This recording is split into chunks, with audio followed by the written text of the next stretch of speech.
Pure tone audiometry provides only partial information on the abilities of the patient to hear and understand spoken voice. In speech audiometry, the patient is presented with a succession of standardized speech stimuli, typically single syllables, words, or phrases designed to assess certain aspects of the patient's hearing ability. The input signal for speech audiometry can be a microphone connected to the mic or talk-over input of the rear panel, depending on the setup. An external audio source connected to inputs external 1 and external 2, or the internal flash memory on which the speech material is already stored. For internally stored material, playback can be started by pressing the play/pause button at the top left of the keyboard. The speech signal can be presented to the patient through headphones, bone vibrator, or loudspeakers.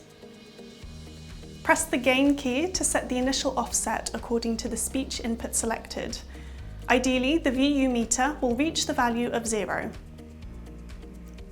A masking signal can be used in speech audiometry to avoid the errors in measurement that can potentially be induced as a result of cross-hearing.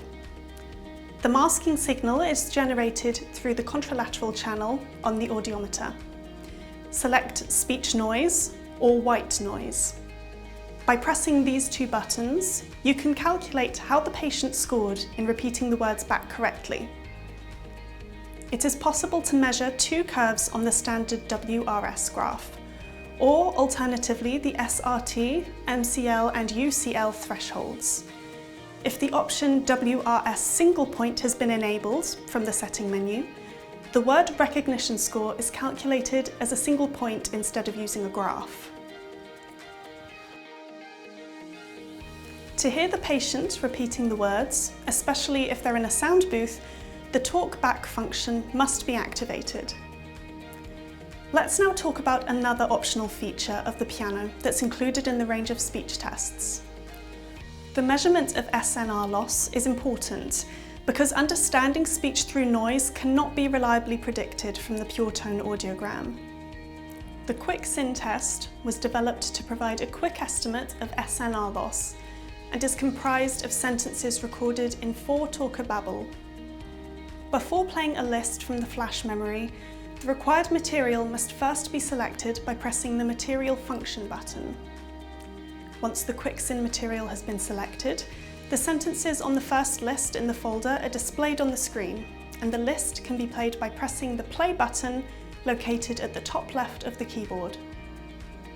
Once the desired list has been selected and is playing, the Previous and Next buttons can be used to jump back and forth among the sentences on the list.